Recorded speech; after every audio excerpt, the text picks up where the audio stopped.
In this video, I'm going to explain in depth the best cardio routine strategy and how to effectively scale cardio up from the start to break through new fat loss plateaus and to drop fat like it's nothing. So in the video, we're going to be going through a little bit about metabolic adaptation, how your body adapts to cardio, how your body adapts to cardio specifically in the term of calorie conversion, rules to remember, how to start where your starting point which should be for your overall cardio routine, and then changes that we should be seeing as well. So make sure to stick around to the very end because I'm actually just going to give you an effective routine to actually structure this in general. Because if you guys don't know me by now, my name's Adam Bono. I'm an online fat loss professional, and I specialize in metabolic health. I use a process of metabolic priming that has allowed each and every single one of our clients to eat more food, lose more body fat by utilizing the correct approach to overall metabolism. So I've worked with almost 225 men in just the last 6 months alone from 7 different countries, all online, walking them through this exact strategy. So in this video, we're going to walk through the exact cardio routine that I use for them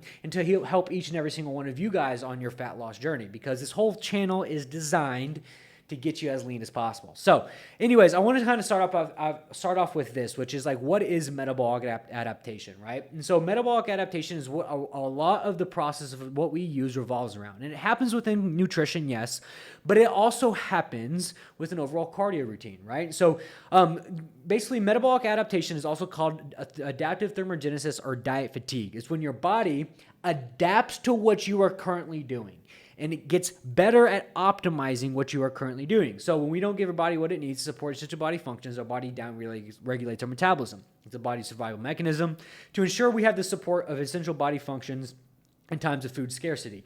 The longer we eat less, what our body is designed to do, the body will resist it. So like basically from a nutritional context, metabolic adaptation consists of when you start to eat less food, your body starts to adapt to eating less food, therefore getting it a lower caloric burn and more of a metabolic adaptation sequence, right? And so think about it like this. If you're eating 2,000 calories and on the first day you're eating 2,000 calories and on the 30th day you're eating 2,000 calories, but you've hit a weight loss plateau, what does that mean? Well, your body's metabolically adapted to 2,000 calories. But what people don't know, and I think what is really important to outline, is metabolic context and metabolic adaptation in the context of how it adheres to overall cardio. So over time, the body adapts to cardio, leading to a decrease in calorie burn for the same level of exertion. This is due to metabolic adaptation where the body becomes more efficient at energy. While there's initial efficiency gain, the difference in calorie burn between the first few weeks and months of training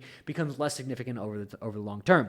So like what most people don't understand is the 20 minutes of cardio you do on day 1 does not burn the same amount of calories as the cardio you do on day 30. Why? It's because your body's adapted to it. Your body's gotten better cardiovascular system. It's learned how to effectively, get rid of the cortisol response and stress when it comes to that cardio. So you just get better at utilizing that cardio. Basically, you get more in shape, right? So you're going to burn less calories. So in elaboration aspect, metabolic adaptation, as you exercise regularly, your body adapts to the demands of cardio, making it more efficient at using oxygen burning fuel. This efficiency can lead to lower calorie burn for the same amount of work as you initially began.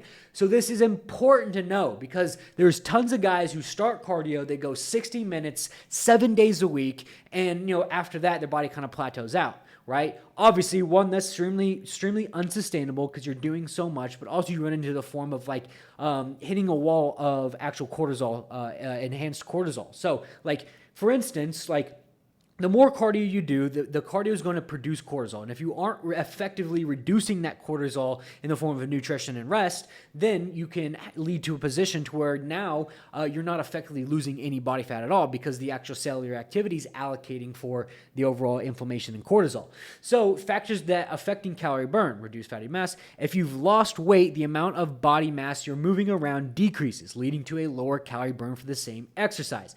Which means if that you lose 20 pounds, your body gets more effective at moving that weight around because it has less weight to move around. So increased efficiency. Your body becomes more efficient at the specific exercise you're doing, reducing the amount of energy required to perform it. Energy conservation. Your body can learn to conserve energy, especially when it's already accustomed to regular exercise. So from a long-term impact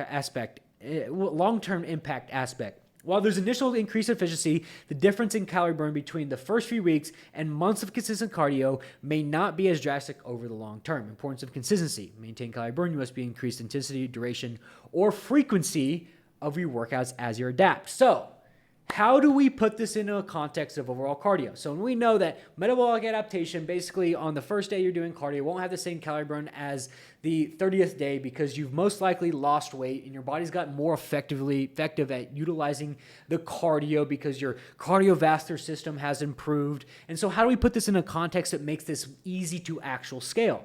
So things to remember first off is that make changes once a week and look at changes from a weekly perspective.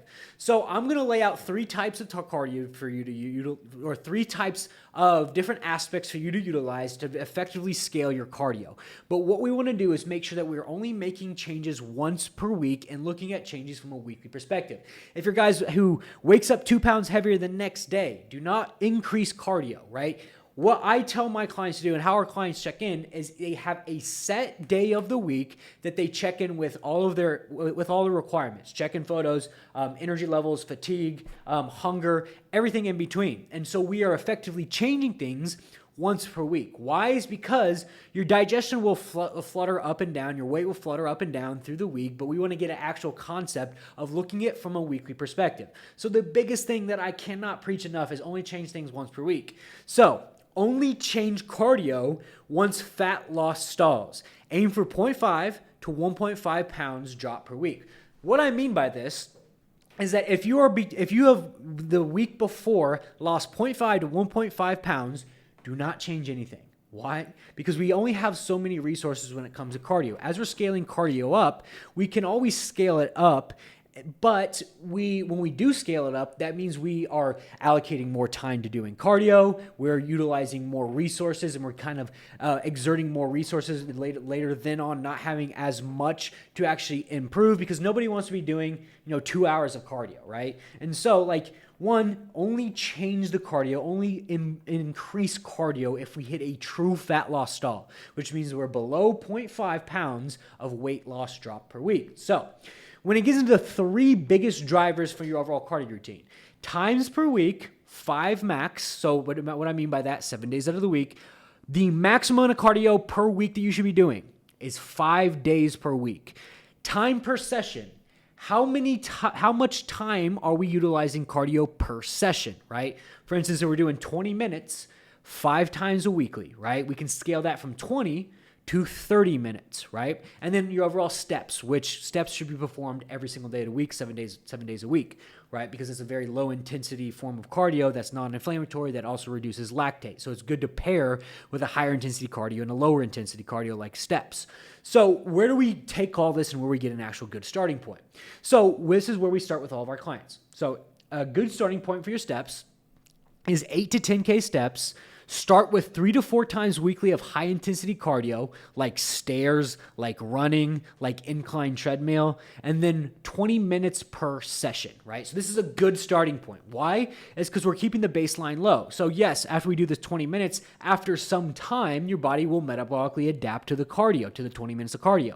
So what do we do when we actually hit a true fat loss stall? So the first thing you would do is just simply add 10 minutes per session, right? So we went from 20 minutes to 30 minutes per session, right? We didn't change steps. We didn't change how many times the frequency of per week. We just changed 10 minutes per session, right? Then we wait. And then the same thing applies. We wait for the next fat loss stall with a true fat loss stall of 0.5 or below. The next change we would make is times per week, right? From 4 sessions per week, we can go to 5 sessions per week. So we are effectively scaling minutes per session and sessions per week, right? And we can do this alongside with steps. We're getting in a second, but this is how you effectively scale your cardio session. So we are now improving and adding on top, and so that our body can go and burn more calories, right? And so we want to be able to scale this up and be able to add the cardio in when we hit a fat loss stall, when our body metabolically adapts. And then the next change that we would make is we could add more steps. So the next change after a fat loss stall would be add 2K steps. So, 8K goes to 10K, but nothing else changes. So this is how you effectively effectively scale your cardio. And then once the next fat loss stalls, what do? Go back up to here, right? Where we add, maybe now we do 40 minutes per session and we wait, right? And once we hit another fat loss stall. We typically don't actually raise above 5 sessions per week, right? I don't recommend raising above 5 sessions per week because you need 2 days of actual quality rest to make sure we're reducing cortisol properly. So 5 days a week would probably be at max, but we can go next up to do 12K steps of cardio, right? And we hit another fat loss stall. We go back up. Now maybe we add 15 minutes, right? 10 to 15 more minutes. So we add now 50 minutes of cardio, right? And next fat loss stall we could add 14K steps, right? And this is how we effectively scale this up. But the biggest thing is, do not change anything once you hit a true fat loss stall, because we want to utilize all the resources we have and be able to get the maximum output for the minimum amount of input, right? That's how you have more sustainability. That's how you scale cardio properly. That's how you stay away from doing, an hour of cardio, 3 hours of cardio a day, and how you effectively can get very lean by using this exact strategy, but understanding metabolic adaptation. That like after week 1, once you hit a fat loss stall at 20 minutes, your body is now metabolically adapted to this cardio routine. So you by default have to do more to see more fat loss, right? And so with this actual routine of how we can structure this will help with us not getting to the point where we're overdoing tons of cardio, but we're doing the minimum amount of input for the max amount of output. Because at the end of the day, you could be putting all the input in the world, but if it's leading to less output because you have higher levels of cortisol, then it doesn't mean anything at all. But if you put a calculated amount of effort in a calculated spot, you can get an amazing amount of actual output out of what you're doing per session, right? So if you like this type of video, like, comment, subscribe. I actually got this from a subscriber who commented on a YouTube video, wanted to know how I scale cardio up. So I just made a video about it. And if you guys want to hear any other topics, by all means, throw something in the comments below, and I'm happy to make a video for you guys. Because like I said, the whole purpose of this YouTube channel is to help you guys reach the next level physique and give all the information allocated on how to do just that. So if you like this video, like, comment, subscribe to support the channel. Catch my videos on Monday, Wednesday, Friday. So turn my bell notifications on so you get my next video on Wednesday. And I'll see you guys soon.